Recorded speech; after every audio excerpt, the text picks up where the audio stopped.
विशेषच्या सुरुवातीला महत्त्वाची बातमी बघूया। सुप्रीम कोर्टाने विधानसभा अध्यक्ष राहुल नार्वेकर यांच्या कामकाजावर ताशेरे ओढलेत। 11 मे रोजी निकाल देण्यात आला, मात्र त्यानंतर अध्यक्षांनी काय केलं असा सवाल सुप्रीम कोर्टाने उपस्थित केलाय। एका आठवड्यात अध्यक्षांनी सुनावणी करण्याचे निर्देश सुप्रीम कोर्टाने दिले। पाहूया त्याच संदर्भातला हा रिपोर्ट। आमदार अपात्रतेप्रकरणी शिवसेना ठाकरे गटाने दाखल केलेल्या याचिकेवर सुनावणी करताना सर्वोच्च न्यायालयाने विधानसभा अध्यक्ष सुप्रीम कोर्टाला उत्तरदायी आहेत असं स्पष्टपणे सुनावलं। 25 जून 2022 रोजी सत्ता संघर्षाची केस सुप्रीम कोर्टात दाखल झाली होती। त्या याचिकेत एकनाथ शिंदे यांच्यासह 16 आमदारांना बडतर्फ करण्याची मागणी करण्यात आली होती। 11 मे 2023 रोजी दिलेल्या निकालात सर्वोच्च न्यायालयानं आमदारांच्या अपात्रतेचं प्रकरण विधानसभा अध्यक्षांच्याकडे सोपवलं। याच अनुषंगाने 11 मे रोजी दिलेल्या आदेशानंतर विधानसभा अध्यक्षांनी काय केलं असा प्रश्न सर्वोच्च न्यायालयानं उपस्थित केला। या प्रकरणी कोर्टाच्या आदेशाची प्रत माझ्याकडे आली नसल्याचं राहुल नार्वेकर यांनी सांगितलं। कोर्टाने काय निर्णय दिला अथवा कोणती ऑर्डर केली या संदर्भात माझ्याकडे अद्याप कोणतीही माहिती नाहीये। ज्यावेळी माझ्याकडे त्या ऑर्डरची प्रत प्राप्त होईल ती ऑर्डर मी संपूर्ण वाचल्यानंतर नेमकं सुप्रीम कोर्टाची भूमिका काय आहे याबद्दल मला माहिती प्राप्त होईल आणि तोपर्यंत मी तुमच्या कोणत्याही प्रश्नाला खऱ्या अर्थाने उत्तरच देऊ शकणार नाही। विधानसभा अध्यक्ष राहुल नार्वेकर 16 आमदारांच्या अपात्रता प्रकरणात वेळकाढूपणा करत असल्याचा आरोप शिवसेना ठाकरे गटाकडून करण्यात येत होता। त्यात आता सुप्रीम कोर्टानं विधानसभा अध्यक्षांच्या कार्यपद्धतीवर उघड नाराजी व्यक्त केली। तसंच विधानसभा अध्यक्ष हे घटनात्मक पद आहे, विधानसभा अध्यक्ष एखाद्या लवादाप्रमाणे काम करतात याकडे सुद्धा सुप्रीम कोर्टानं लक्ष वेधलं।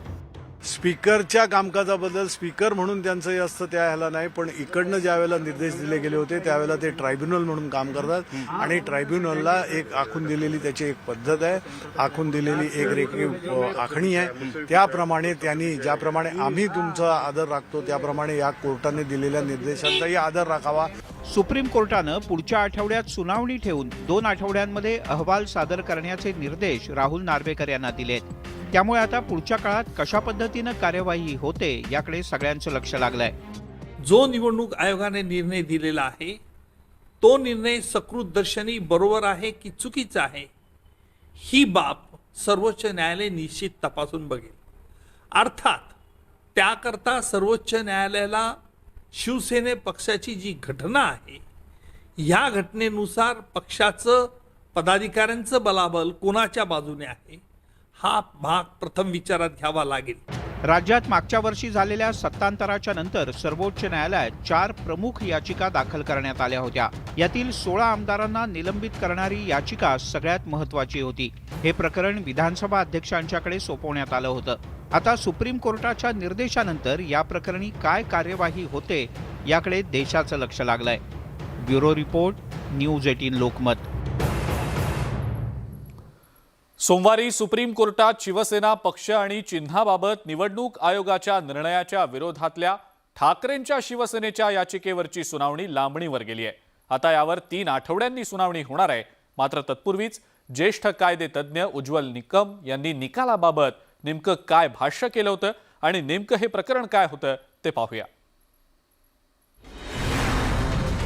शिवसेना नाव आणि पक्षचिन्हाबाबत निवडणूक आयोगाच्या निकालाच्या विरोधातल्या ठाकरे गटाच्या याचिकेवरची सुनावणी आता लांबणीवर पडलेली आहे। आता 3 आठवड्यानंतर यावर सुनावणीची शक्यता आहे। तर विधानसभा अध्यक्ष राहुल नार्वेकर यांच्या विरोधात दाखल याचिकेवर ठाकरेंच्या वतीनं कपिल सिब्बल यांनी जोरदार युक्तिवाद केलाय। या केसबाबतची पार्श्वभूमी स्पष्ट करताना ज्येष्ठ कायदेतज्ञ उज्ज्वल निकम यांनी स्पष्ट केलंय की निवडणूक आयोगानं पक्षाच्या घटनेच्या आधारे निर्णय दिला होता। शिवसेना पक्षाची ज्यावेळेला स्थापना झाली त्यावेळेला संस्थापक बाळासाहेब ठाकरे हे कायमस्वरूपी संस्थापक राहतील अशी घटना होती।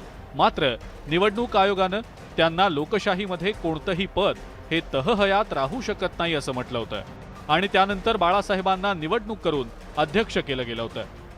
एक गोष्ट मात्र खरी आहे की शिवसेना पक्षाची घटना ती घटना रजिस्टर झाली आहे की नाही आणि त्या पक्षाच्या घटनेनुसार पक्षांच्या पदाधिकाऱ्यांचं बलाबल कोणाच्या बाजूने हा प्राथमिक मुद्दा राहू शकतो। तर उबाठा शिवसेनेचे खासदार असलेल्या संजय राऊतांनी संसदेतले खासदार आणि विधिमंडळातले आमदार पक्ष सोडून गेले, परंतु पक्ष फुटला हे मान्य करता येणार नाही असे खंडपीठाचे निर्देश आहेत. त्यामुळे शिवसेना हा पक्ष एकसंध आहे आणि एकसंध राहील. तसंच आमदार अपात्रतेच्या संदर्भात जो वेळकाढूपणा सुरू आहे त्यावरही राऊतांनी हल्लाबोल केला. विधिमंडळातले किंवा संसदेतले काही आमदार किंवा खासदार गेले सोडून म्हणजे पक्ष फुटला हे मान्य करता येणार नाही. हे चंद्रचूड यांच्या नेतृत्वाखालील 5 सदस्यीय खंडपीठाचे हे निर्देश आहेत. त्याच्यामुळे शिवसेना ही एकसंघ आहे, एकसंघ राहील. त्यामुळे पक्ष आणि चिन्हाबाबत सुप्रीम कोर्टाकडून नेमका कुणाला दिलासा मिळतो हे आता 3 आठवड्यानंतर स्पष्ट होईल. शिवाय त्यानंतर राज्यातल्या राजकारणाला सुद्धा कदाचित एक नवी कलाटणी मिळण्याची शक्यता आहे. Bureau report, news 18 Lokmat. Dhangar आरक्षणाच्या मुद्द्यावरनं भाजपचे आमदार गोपीचंद पडळकरांनी सरकारला घरचा आहेर दिलाय. सरकारनं दिरंगाई केल्यास भावनांचा उद्रेक होऊ शकतो असा इशाराच पडळकरांनी दिलाय आणि त्यामुळे विरोधकांनी आयती आलेली संधी साधत सत्ताधाऱ्यांवर जोरदार हल्लाबोल केलाय.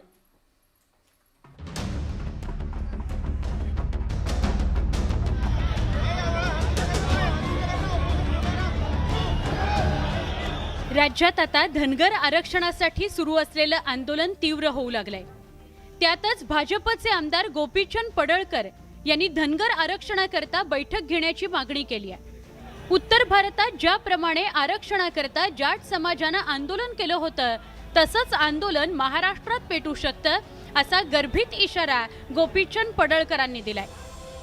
जर तुम्ही तात्काळ बैठक नाही घेतली तर या विषयामध्ये धनगर समाज हा तीव्र आंदोलन करण्याच्या तयारीमध्ये आहे. जसं जाट समाजाचं आंदोलन झालं त्या पद्धतीचं उग्र आंदोलन महाराष्ट्रामध्ये घडू नये असं जर सरकारला वाटत असेल तर तात्काळ सरकारनं या विषयामध्ये लक्ष घालावं आणि धनगर समाजाच्या आरक्षणाचा प्रश्न मार्गी लावावा. राज्यात आधीच मराठा आरक्षणाचा मुद्दा पेटलेला आहे. मराठा क्रांती मोर्चानं पुन्हा मोर्चे काढायला सुरुवात केली आहे. त्यातच मनोज जरांगे पाटील यांनी सुरू केलेलं आंदोलन नुकतंच संपुष्टात आल्यानं राज्य सरकारला दिलासा मिळालाय. मात्र आता ओबीसी समाजानं मराठा समाजाला सरसकट ओबीसी प्रमाणपत्र द्यायला विरोध केल्यानं संघर्ष सुरू झालाय. या सगळ्या धगीत आमदार गोपीचंद पडळकरांनी सुद्धा आंदोलनाचा एल्गार केल्यानं सत्ताधाऱ्यांच्या अडचणी वाढलेल्या आहेत. महाराष्ट्र शासन एकमेव असं शासन आहे की प्रत्येक जो समाजाचा घटक आहे त्याच्यासाठी वेगवेगळ्या सुविधा महाराष्ट्र शासनाने निर्माण केलेल्या आहेत आणि त्याच्यामुळे त्या सुविधांचा लाभ हा कशा तऱ्हेने संपूर्ण वेगवेगळ्या घटकांपर्यंत पोहोचेल याची प्रत्येकाने काळजी घेतली पाहिजे असं मला वाटतं. धनगर आरक्षणाचा मुद्दा गेल्या अनेक वर्षांपासून गाजतोय. हा मुद्दा मार्गी लावण्याकरता आंदोलनं सुरू असतानाच सत्ताधारी पक्षाचे गोपीचंद पडळकरांनी निर्वाणीचा इशारा दिल्यानं विरोधकांनीही सरकारवर तोफ डागली. सरकारकडून सगळ्या जातींना फक्त झुलवत ठेवलं जात असल्याचा गंभीर आरोप विरोधकांनी केलाय. या सरकारने मागील 9 वर्षात जो अन्याय केला त्याची सत्य परिस्थिती गोपीचंद पडळकर यांनी मांडली आहे. हे सरकार धनगर समाजाला कधीच न्याय देणार नाही. मराठा समाज आणि धनगर समाज आरक्षणाकरता आक्रमक झालाय तर ओबीसींनी त्यांच्या वाट्यातून आरक्षण द्यायला नकार दिलाय. त्यातच सत्ताधारी पक्षाचे आमदारही आरक्षणाकरता आंदोलनाच्या मार्गावर जाण्याचा इशारा देत आहेत. त्यामुळे राज्य सरकारनं या विषयावर सगळ्यांचं समाधान होईल असा तोडगा काढण्याची गरज निर्माण झाली आहे. Bureau report, news 18 Lokmat. देशातल्या लोकशाहीची साक्षीदार असलेल्या संसदेमध्ये आज शेवटचं कामकाज झालं. मंगळवारपासून नव्या संसद इमारतीमध्ये कामकाजाला सुरुवात होणार आहे. पंतप्रधान नरेंद्र मोदींनी लोकसभेत संसदेच्या आठवणी जागवल्या. पाहुयात त्याच संदर्भातला हा रिपोर्ट. संसदेच्या विशेष 5 दिवसीय अधिवेशनाला सोमवारपासून सुरुवात झाली आहे. देश की नेतृत्व की क्षमता को एक नया आयाम दिया है. मंगळवारपासून नव्या संसद भवनात म्हणजेच भारतीय लोकशाहीच्या मंदिरात सर्व लोकप्रतिनिधी भारतीय नागरिकांचं प्रतिनिधित्व करतील. या सदनातून निरोप घेणं हा भावूक क्षण आहे. कुठलंही कुटुंब जेव्हा जुनं घर सोडून नव्या घरात जातं तेव्हा त्यांचंही मन हेलावतं. आपल्या प्रत्येकाचीच अवस्था अशीच आहे अशा शब्दात निरोप देताना पंतप्रधान नरेंद्र मोदी भावुक झाले होते। ये सदन से विदाई लेना एक बहुत ही भावुक पल है।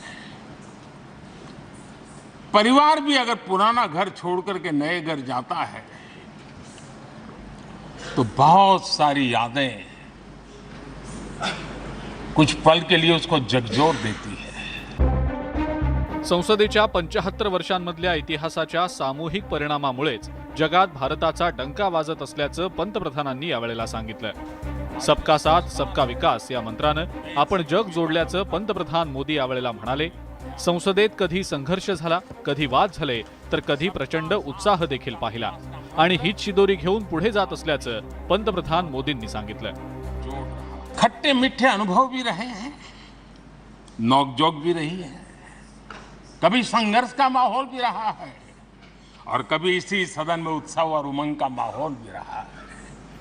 ये सारी स्मृतियां हमारे साथ, हम सबकी साझी स्मृतियां। स्वतंत्र भारताच्या नवनिर्माणाशी जोडलेल्या अनेक घटनांनी जुन्या सदनात आकार घेतल्याची पंतप्रधान नरेंद्र मोदींनी आवर्जून सांगितलं। पहिल्यांदा खासदार होऊन संसदेत आल्यावर या इमारतीच्या पायरीवर नतमस्तक झाल्याची आठवण पंतप्रधान मोदींनी सांगितली। आजाद भारत के नवनिर्माण से जुड़ी हुई अनेक घटनाएं इन 75 वर्ष में यही सदन में आकार लेती हुई हमने देखी है। देशाला मिळालेल्या स्वातंत्र्यापासून ते देशानं घेतलेल्या भरारीचं साक्षीदार ही जुनी संसद होती। जगात भारताची लोकशाही प्रगल्भ कशी झाली हेही जुन्या संसदेनं पाहिलं। याच सदनातील कारभार देशाच्या विकासाला दिशा देणारा ठरला। इथल्या चर्चा आणि वादविवादांनी अनेक नवे कायदे अस्तित्वात आले, पण आता हा इतिहास झालाय। मात्र नव्या संसदेत गेल्यानंतरही जुन्या संसदेचा हा इतिहास कधीच विसरता येणार नाही, हेही तितकंच खरं। Bureau report, news 18 Lokmat. संसदेच्या 5 दिवसांच्या विशेष अधिवेशनाला सुरुवात झालेली आहे। या अधिवेशनामध्ये काही ऐतिहासिक निर्णय होणार असल्याचं सांगत तयार राहण्याचा सल्ला पंतप्रधान नरेंद्र मोदींनी दिलाय, तर विरोधकांनी पहिल्याच दिवशी गदारोळ घालत अधिवेशन वादळी होण्याचे संकेतही दिले। संसदेच्या विशेष अधिवेशनाला सुरुवात, ऐतिहासिक निर्णयांसाठी तयार रहा, पंतप्रधान नरेंद्र मोदींचं विधान, वादळी अधिवेशनाचे विरोधकांचे संकेत। चारों तरफ आज भारतवासियों की उपलब्धि की चर्चा हो। संसदेच्या विशेष अधिवेशनाला सोमवारी सुरुवात झाली। शुक्रवार म्हणजे 22 सप्टेंबर पर्यंत 5 दिवस हे अधिवेशन चालणार आहे। या 5 दिवसांमध्ये सोमवारी पहिल्या दिवसाचं कामकाज जुन्या संसदेत झालं। यावेळी लोकसभा अध्यक्षांसह पंतप्रधान नरेंद्र मोदींनी मनोगत व्यक्त केलं। आवाज है अलग अलग रंग रूप में। दरम्यान पंतप्रधान मोदींनी या अधिवेशनात ऐतिहासिक निर्णयांसाठी तयार राहण्याचं आवाहन केलंय। त्यामुळे हे अधिवेशन लक्षवेधी आणि ऐतिहासिक होण्याचे स्पष्ट संकेत मोदींनी दिले। सत्र छोटा है लेकिन समय के हिसाब से ये बहुत बड़ा है। ऐतिहासिक निर्णयों का एक सत्र है। विरोधकांनी पहिल्या दिवशी हे अधिवेशन वादळी होण्याचे संकेत दिले। त्याची औपचारिक सुरुवातही पहिल्याच मिनिटाला झाली। अधिवेशनाच्या पहिल्या दिवसाच्या पहिल्याच मिनिटात विरोधकांना गदारोळ घालायला संधी मिळाली। त्याचं कारण ठरलं एक तांत्रिक चूक। लोकसभेत राष्ट्रगीत दोनदा वाचलं म्हणून विरोधकांनी पहिल्याच मिनिटाला गोंधळ घातला, पण ओम बिर्ला यांनी ते तांत्रिक कारणामुळे झालं असावं असं म्हणत विरोधकांना शांत बसायला सांगितलं। माननीय सदस्यगण, जो कुछ भी टेक्निकल चूक हुई है मैं उसकी जांच कराऊंगा। प्लीज। दरम्यान पंतप्रधान नरेंद्र मोदींनी विरोधकांना नव्या संसदेत प्रवेश करताना जुने वाद आणि रडगाणं सोडून देण्याचा सल्ला दिला। त्यावरून पहिल्या दिवशी जुंपल्याचं पाहायला मिळालं। मीठे अनुभव भी रहे हैं, नोकझोंक भी रही है, कभी संघर्ष का माहौल भी रहा है और कभी इसी सदन में उत्साह और उमंग का माहौल भी रहा है। ये सारी स्मृतियां हमारे साथ, हम सबकी साझी स्मृतियां। I'm not cribbing. Did you hear me cribbing? I'm happy the session is there. I hope we can deliver and do something good for the country. जुनी संसद ही भारताच्या स्वातंत्र्योत्तर राजकीय इतिहासाची प्रमुख साक्षीदार आहे. भारताला स्वातंत्र्य मिळाल्यानंतर या संसदेत अनेक महत्त्वाचे निर्णय झाले. 1946 मध्ये संविधान बैठक या संसद भवनात झाली. तेव्हापासून ते मोदींच्या दुसऱ्या कार्यकाळातील 4 वर्ष ज्या संसदेत गेली ती संसद आता इतिहास जमा झाली आहे.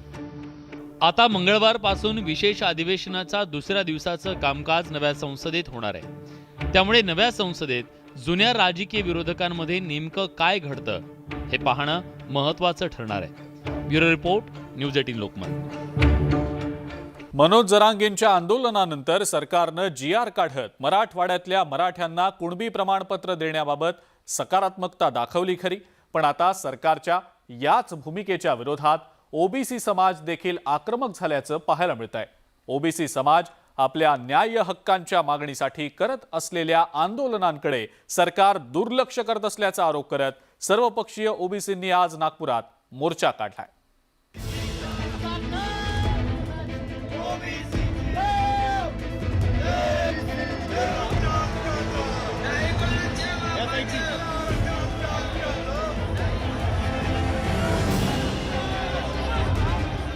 सरसकट मराठ्यांना कुणबी प्रमाणपत्र देऊन त्यांचा ओबीसीत मागच्या दारानं प्रवेश करू नये यासाठी ओबीसी महासंघानं साखळी उपोषण सुरू केलंय.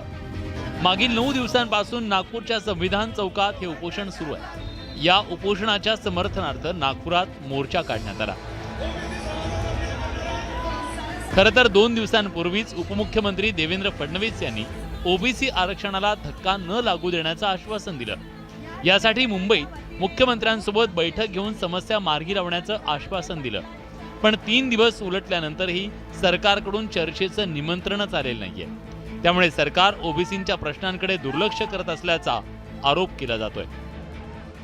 आम्ही त्यांना सांगितलं तुम्ही ज्या दिवशी बोलवाल आम्ही चर्चेला यायला तयार आहे, कारण आंदोलन त्याच्याच करता असते. आंदोलन असते की सरकारने आंदोलनकर्त्यांशी चर्चा करावी आणि चर्चेतनं सरकारने आपला निर्णय आम्हाला सांगावा. तो निर्णय जर आम्हाला योग्य वाटला तर नक्कीच हे आंदोलन मागे घेण्याबाबत विचार केला जाईल. मराठा आरक्षणासाठी उपोषण करणाऱ्या मनोज जरांगेंसोबत चर्चेसाठी सरकारकडून वारंवार शिष्टमंडळं पाठवली जात होती. मात्र ओबीसींमध्ये सरसकट मराठ्यांना आरक्षण न देण्याची मागणी घेऊन चंद्रपुरात उपोषणाला बसलेल्या तरुणाला भेट द्यायला सरकारला वेळ नाही असा आरोप विरोधी पक्षांनी केलाय. सरकारने ओबीसीला जर न्याय देणार नसेल तर मात्र येणाऱ्या दिवसात सरकारला या सगळ्याचे प्रायश्चित्त भोगावं लागेल. ओबीसीच्या हक्काचं कुणालाही वाटेकरी न करता ओबीसीला मिळत राहावं, ओबीसीच्या मागण्या पूर्ण व्हाव्या ही या मोर्चाची मागणी आहे. मराठा समाजाच्या मागणीला आमचा पाठिंबा आहे, पण मराठा समाजाला ओबीसी समाजामधनं आरक्षण द्यायला नाही पाहिजे याच्यासाठी आमचा विरोध आहे. मराठा समाजाला सरकारने आरक्षण दिलं पाहिजे, पण ओबीसी मध्ये वाटा पाडून नाही. देशाचे पंतप्रधान स्वतः ओबीसी आहेत, त्यामुळे सरकारकडून ओबीसींवर अन्याय होणार नाही असं सांगत सरकार गणेशोत्सवानंतर ओबीसींच्या शिष्टमंडळाला चर्चेला बोलवेल असा विश्वास भाजपचे नेते आशिष देशमुखांनी केलाय.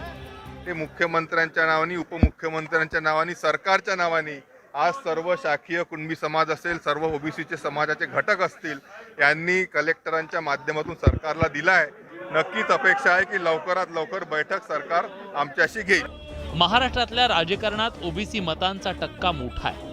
विशेष करून विदर्भात बहुसंख्य असलेल्या ओबीसी समाजाला नाराज करणं हे कुठल्याही राजकीय पक्षाला परवडणार नाही. हा ओबीसी समाज मागील काही वर्षांपासून भाजपचा मतदार राहिलाय. ही बाब ओळखूनच देवेंद्र फडणवीसांनी आंदोलनकर्त्यांची भेट घेतली. आता तर सर्वच राजकीय पक्षांच्या नेत्यांनी मोर्चात हजेरी लावल्यानं सरकारलाही या आंदोलनाची दखल घ्यावी लागेल अशी शक्यता आहे. त्यामुळे आता कुणबी प्रमाणपत्रावरून मराठा विरुद्ध ओबीसी असा संघर्ष निर्माण होत असताना सरकार यात काय तोडगा काढतं हे पाहणं महत्त्वाचं आहे. उदय तिमांडे, न्यूज 18 लोकमत, नागपूर.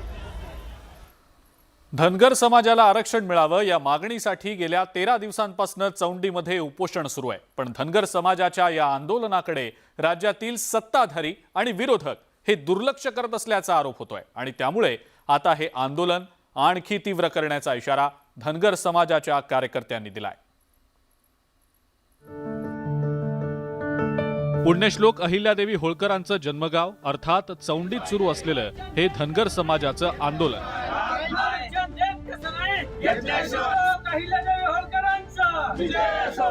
धनगरांचा अनुसूचित जमातीमध्ये समावेश करावा या मागणीसाठी गेल्या 13 दिवसांपासून यशवंत सेनेच्या कार्यकर्त्यांनी आमरण उपोषण सुरू केलंय. 2 उपोषणकर्त्यांपैकी अण्णासाहेब रुपनर यांची प्रकृती खालावल्यानं त्यांच्यावर नगरच्या शासकीय रुग्णालयात उपचार सुरू आहेत, तर सुरेश भांडगर यांच्यावरही उपोषणस्थळी उपचार सुरू आहेत. पण सत्ताधारी दुर्लक्ष करत असल्याचा आरोप यशवंत सेनेनं केलाय. 13वा दिवस उजळला.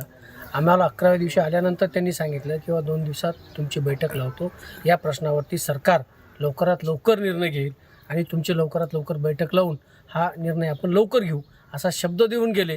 ती परत कोणी फिरकलं नाही. सरकारमधल्या काही आमदार आणि खासदारांचे पारंपरिक मतदारसंघ आहेत आणि त्यामुळेच त्यांचा धनगर आरक्षणाला विरोध असल्याचा आरोप आंदोलकांनी केलाय. तसंच सत्ताधाऱ्यांसह राज्यातले विरोधी पक्षाचे नेते सुद्धा धनगर समाजाच्या आंदोलनाकडे दुर्लक्ष करत असल्याचा आरोप धनगर समाजातले कार्यकर्ते करतायत.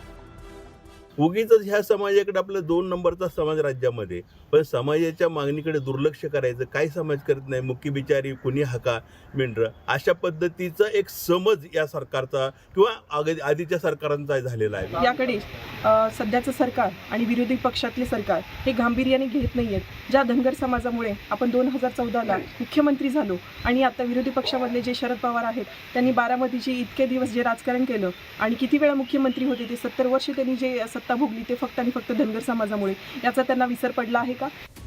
दुसरीकडे उपोषणकर्त्यांनी सुद्धा आता सरकारकडे केवळ आश्वासनं न देता ठोस भूमिका घेण्याची मागणी केली आहे. सरकारच्या दुर्लक्षाचा निषेध म्हणून अन्न आणि पाण्याचाही त्याग करण्याचा इशारा सुरेश भांडगर यांनी दिलाय. 2 दिवसाचा अल्टिमेटली दिला आहे. आम्ही उद्याची वाट पाहतो आणि उद्या जर त्यांनी ह्या बैठकीचं आयोजन नाही केलं तर मी उद्यापासून, आता अन्न त्याग केलेलं आहे, उद्यापासून पाणी त्याग करू. मनोज जरांगे पाटलांच्या आंदोलनाची सरकारनं दखल घेतल्यानंतर आता मराठा संघटना, कुणबी आणि धनगर समाजानं सुद्धा आंदोलनं सुरू केली आहेत. आता चौंडीतल्या उपोषणकर्त्यांनी अन्न आणि पाण्याचाही त्याग करण्याचा इशारा दिल्यानं सरकार या आंदोलनाची दखल घेतं का हे पाहणं महत्त्वाचं ठरेल. साहेबराव कोकणे, न्यूज 18 लोकमत, चौंडी, अहमदनगर. भाजपचे आमदार गोपीचंद पडळकर यांनी पुन्हा एकदा उपमुख्यमंत्री अजित पवार यांच्यावर मर्यादा ओलांडून टीका केलेली आहे आणि टीका करताना पडळकरांनी अजित पवारांना लबाड लांडग्याची उपमा दिलेली आहे आणि त्यामुळेच राष्ट्रवादी काँग्रेसच्या अजित पवार गटानं आता आक्रमक भूमिकाही घेतली आहे. परिणामी महायुती सरकारमध्ये एक नवा संघर्ष सुरू झालाय. बघा, अजित पवारांना मुळात आम्ही मानत नाही. हा लबाड लांडग्याचं लबाड पिल्लू आहे. आम्ही अशा लोकांना मानत नाही. महायुतीच्या सरकारमधले उपमुख्यमंत्री अजित पवार यांच्याबद्दल भाजपचे आमदार गोपीचंद पडळकर यांनी हे उद्गार काढले आहेत. त्यांच्या या उद्गारावरून राष्ट्रवादी काँग्रेस आणि भाजपमधल्या सख्यावरती प्रश्नचिन्ह उपस्थित झालंय. अजित पवार यांनी महाविकास आघाडीची साथ सोडून महायुतीच्या सरकारमध्ये प्रवेश केला. मात्र त्यानंतरही अजित पवार यांच्यावर खालच्या पातळीवर टीका सुरूच आहे. आरक्षणाच्या संदर्भात गोपीचंद पडळकर यांनी मुख्यमंत्री एकनाथ शिंदे, उपमुख्यमंत्री देवेंद्र फडणवीस यांना पत्र लिहिलं होतं. मात्र पडळकर यांनी उपमुख्यमंत्री अजित पवार यांना पत्र लिहिलं नाही. या प्रकरणी त्यांना प्रश्न विचारण्यात आला होता. बघा, अजित पवारांना मुळात आम्ही मानत नाही. हा लबाड लांडग्याचं लबाड पिल्लू आहे. आम्ही अशा लोकांना मानत नाही आणि त्यामुळं मी त्यांना पत्र द्यायचा काही विषयच नाही, कारण ते नेहमी आमच्या विरोधातले आहेत. ते कुठं जरी आले, आमच्या बरोबर आले तर त्यांची काही भूमिका बदलल अशी परिस्थिती नाही. त्यामुळे आम्ही त्यांना पत्र देण्याची मला काही गरज वाटत नाही. भाजपचे आमदार गोपीचंद पडळकर मागच्या 4 वर्षांपासून शरद पवार आणि अजित पवार यांच्यावर सातत्यानं टीका करतायत. मात्र आता अजित पवार महायुतीच्या सरकारमध्ये उपमुख्यमंत्री आहेत. तरीही पडळकर खालच्या पातळीवरून टीका करत असल्यानं अजित पवार गटानं सुद्धा खडे बोल सुनावलेत. अजित पवार यांच्यावर टीका करणाऱ्यांची पात्रता काय आहे असा जिव्हारी लागणारा सवाल उपस्थित करण्यात आलाय. FIR आहे आटपाडी पोलीस स्टेशनला, तसा तो FIR आहे. आणि मी गुगलवर जरी टाकलं मंगळसूत्र चोर तर तुम्हाला याचंच थोबाड दिसणार आहे. त्याच्यामुळे हे लहान लेकराला काही सांगण्याची गरज नाही. अरे जो आपल्या आईचा होऊ शकला नाही, जो आपल्या भावाचा होऊ शकला नाही, जो समाजाचा होऊ शकला नाही, आजवर ज्यांनी समाजाचा फायदा घेऊन वेगवेगळी पदं भोगली, तो जनतेचा काय होणार. अजितदादांवर प्रेम करणाऱ्या राष्ट्रवादी काँग्रेस पक्षाच्या प्रत्येक कार्यकर्त्याला सांगून इच्छितो की त्याला दिसेल तिथं झोडायचा, त्याला सुट्टी नाही. जरी त्यांनी माफी मागितली तरी झोडायचा, त्याच्या गाड्या बिड्या फोडायचा. आम्हाला आमच्या एक्सप्रेसवर तो एवढा 2-4 दिवसात दिसणारच आहे. त्याला जिथं घावन तिथं आम्ही जोडल्याशिवाय राहणार नाही. अजित पवार यांनी 2019च्या विधानसभा निवडणुकीत गोपीचंद पडळकर यांचा दणदणीत पराभव केला होता. अजित पवार यांना 1,95,000 मतं मिळाली तर गोपीचंद पडळकर यांना अवघी 30,000 मतं मिळाली होती. अजित पवार यांनी गोपीचंद पडळकर यांचा तब्बल 1,65,000 मतांनी पराभव केला. निवडणुकीत डिपॉझिट जप्त झालेल्या गोपीचंद पडळकर यांनी त्यानंतर सातत्यानं पवार कुटुंबियांवर टीका केली. पण आता अजित पवार गटानं सुद्धा त्याच भाषेत उत्तर द्यायला सुरुवात केल्यानं हा राजकीय संघर्ष महायुती सरकारसाठी डोकेदुखी ठरणार आहे. Bureau report, news 18 Lokmat. Ganesh आगमनापूर्वीच गणेश विसर्जनाचा वाद कोल्हापुरामध्ये निर्माण झालाय. पंचगंगा नदीमध्ये मूर्ती विसर्जन करायला महानगरपालिकेनं बंदीचा निर्णय घेतला गेल्यानं हिंदुत्ववादी संघटना चांगल्याच आक्रमक झाल्या. पाहुयात नेमका हा वाद आहे तरी काय. बाप्पाच्या आगमनापूर्वीच विसर्जनाचा वाद. कोल्हापुरातील हिंदुत्ववादी संघटना आक्रमक. पंचगंगेत मूर्ती विसर्जनाला बंदी. महापालिकेचा तुघलकी निर्णय. कोल्हापुरात गेल्या काही दिवसांपासून मूर्तीदान चळवळ रुजत असताना हिंदुत्ववादी संघटनांनी त्या विरोधात यावर्षी आक्रमक भूमिका घेतली आहे. त्यामुळे नवा वाद निर्माण झालाय. कारण पंचगंगेच्या पात्रात प्रदूषण रोखण्यासाठी महापालिका प्रशासनानं कडक पावलं उचलत बाप्पाच्या विसर्जनावर बंदी घातली आहे. पर्यावरणपूरक गणेशोत्सव साजरा करावा असं पालिकेकडून आवाहन करण्यात आलंय. कृत्रिम कुंड आपण विविध भागामध्ये ठेवणार आहोत, त्यामुळे नागरिकांची सुद्धा गैरसोय होणार नाही आणि जास्तीत जास्त लोकांनी याच्यामध्ये सहभाग घ्यावा हा त्याचा उद्देश आहे. तसेच सार्वजनिक मंडळाची जी मूर्ती विसर्जन आहे त्यासाठी सुद्धा आम्ही विविध भागांमध्ये आपण टेम्पोच्या माध्यमातून आणि इतर यंत्रणा लावून त्यांचं सुद्धा विसर्जन इराणी खणीमध्ये करण्यासंदर्भात नियोजन केलं आहे. महापालिकेच्या या निर्णयावर हिंदुत्ववादी संघटना चांगल्याच आक्रमक झाल्यात. कोणत्याही परिस्थितीत वाहत्या पाण्यात मूर्ती विसर्जित करू असा पवित्रा या संघटनांनी घेतलाय. तसंच सामुदायिकरित्या विरोध झुगारून मूर्ती विसर्जन करू असा थेट इशारा हिंदुत्ववादी संघटनांनी पत्रकार परिषदेतून दिला. गणपती आम्ही नदीतच सोडणार असा एक ठराव आमच्या सगळ्या संघटनांमधून झालेला आहे. जर प्रशासनानं आम्हाला अडवायचा प्रयत्न केला तर आम्ही सामूहिकरित्या गणेश विसर्जनाचा कार्यक्रम हातात घेतलेला आहे. दरम्यान यामुळे कायदा आणि सुव्यवस्थेचा प्रश्न निर्माण होऊ शकतो. त्यामुळे पोलीस आता हिंदुत्ववादी संघटनांच्या मतपरिवर्तनासाठी प्रयत्नशील आहेत. शिवाय मनपा प्रशासनाला सहकार्य करण्याचं आवाहन पोलीस अधीक्षकांकडून करण्यात आलंय. बैठकीमध्ये सर्वांनी मान्य केलेलं आहे पंचगंगेचं प्रदूषण रोखण्यासाठी जी कमिटी उच्चस्तरीय स्थापन झालेली आहे त्याच्या आदेशाप्रमाणे पंचगंगेमध्ये विसर्जन करता येत नाही. त्याची पर्यायी व्यवस्था आणि जवळपास 300 ठिकाणी महापालिकेने देखील कुंडाची व्यवस्था केलेली आहे.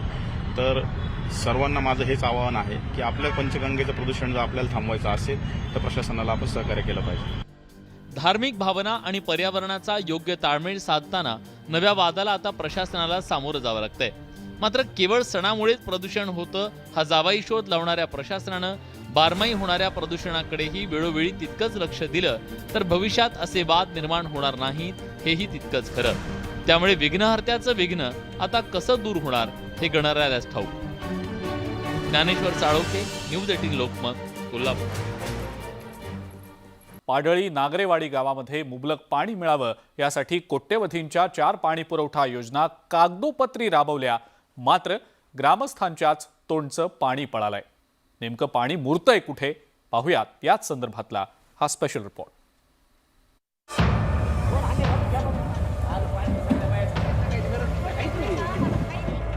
ही पाण्यासाठीच्या लगबगीची दृश्य आहेत ऐन पावसाळ्यातली.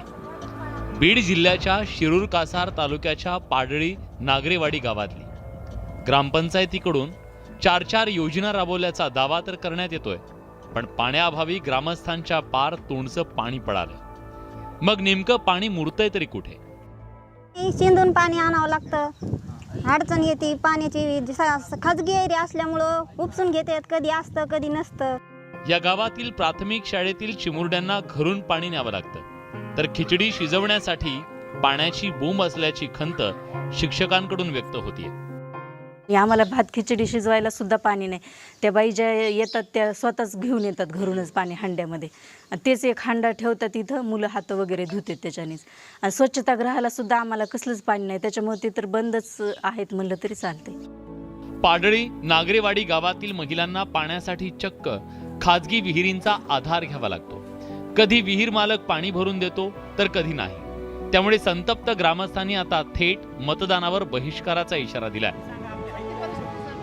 गावामध्ये पाणी पुरवठ्याच्या योजना राबवल्या गेल्या, मात्र त्या फक्त कागदावरती। कोट्यवधी रुपये आले, पाण्यासारखा पैसाही खर्च झाला, मात्र आजही या गावातल्या नागरिकांना पाण्यासाठी अशी वणवण करावी लागते। माझ्यासमोर आपण पाहतो या महिला इथं जे पिण्यासाठी पाणी घेऊन जायचं आहे, विशेष म्हणजे जनावरांना पाणी पाजायचं आहे, त्यासाठी अशी जीवघेणी कसरत करावी लागते। अक्षरशः आपण समोर पाहतोय एवढी खोल विहीर आहे, आणि या विहिरीमध्ये अक्षरशः कुठलाही सुरक्षा कटडा नाही, काही नाही, आणि अशा अवस्थेमध्ये पाणी शेंदून काढावं लागतंय। नेमकी काय परिस्थिती पाण्याची? काय आम्हाला पाणी नाही, हे काय असं शिंदून न्यावं लागत आहे। गुराला नाही, माणसाला नाही, नुसत्या टाक्या करून ठेवल्या, त्याच्या टाक्याचा काही उपयोग नाही। मग काय करायचं आम्ही? ग्रामपंचायतीला मतदान आले, फक्त दारात येतील मागायला मतदान द्या आम्हाला म्हणून। परत येतं का कोणी डुकून बघायला पाणी आहे का नाही, तर जे नाही ती शिवाय ऐकावं आम्हाला पाण्यासाठी। या गावासाठी राष्ट्रीय पेयजल योजनेअंतर्गत कोट्यवधींच्या योजना कागदोपत्री पूर्ण झाल्या, त्याची रीतसर बिलं उचलली गेली, मग पाणी न मिळता माशी शिंकली कुठं? अधिकारी आणि गुत्तेदारांनी संगनमतानं योजना लाटल्याचा थेट आरोप ग्रामस्थांकडून करण्यात येतोय। तसंच भ्रष्टाचारांविरोधात कठोर कारवाईची मागणी केली जाते। मात्र ग्रामपंचायतीकडे ह्या योजनांचं रेकॉर्डच नसेल तर कळणार कसं, अशी सारवासारव ग्रामविकास अधिकाऱ्यांकडून करण्यात आली। मग नेमकं पाणी मुरतंय तरी कुठे, हा सवाल उपस्थित होतोय। राष्ट्रीय पेयजल योजनेतून जी योजना राबवली गेली ती अतिशय निकृष्ट दर्जाची, अर्धवट असून तरी त्याचं पूर्ण बिल उचललं तरी आमच्या 5 ते 6, 7 हजार लोकसंख्या असणाऱ्या गावकऱ्यांचं तोंडचं पाणी पळवणाऱ्या वर कारवाई झाली पाहिजे। पेयजल योजनेची योजना 5 वर्षापासून चालू आहे। ते पेयजल योजनेचे हस्तांतरण ग्रामपंचायतनी केलेले नाही, आणि कायदेशीर माझ्या परस्पर आर्थिक व्यवहारामध्ये जर कोणी आढळून आलं तर त्यास आपण कायदेशीर कारवाई करू। राष्ट्रीय पेयजल योजना राबवणाऱ्या ग्रामीण पाणी पुरवठा विभागाच्या कार्यकारी अभियंता लाड यांना आम्ही याबद्दल विचारण्यासाठी संपर्क साधला। त्यांनी या योजनेसंदर्भात माहिती घ्यावी लागेल असं म्हणत वेळ मारून नेली। एकंदरीतच आज दुष्काळी परिस्थिती आहे, पाण्यासाठी वनवन भटकंती करावी लागते, मात्र दुसरीकडे कोट्यावधी रुपये पाण्यावरती खर्च करूनही जर घशाची कोरड असेल तर नेमकं हे कशामुळं हे प्रशासनाने शोधलं पाहिजे, आणि जे दोषी गुत्तेदार आणि अधिकारी आहेत त्यांच्यावरती कारवाई केली पाहिजे, अशीच मागणी गावकरी करतायत। कॅमेरा प्रकाश जाधव सोबत सुरेश जाधव, न्यूज 18 लोकमत, बीड। आणि यासोबतच न्यूज 18 लोकमत विशेषमध्ये आता वेळ झाली आहे इथंच थांबण्याची। ताज्या बातम्या आणि अपडेट्ससाठी बघत राहा फक्त न्यूज 18 लोकमत।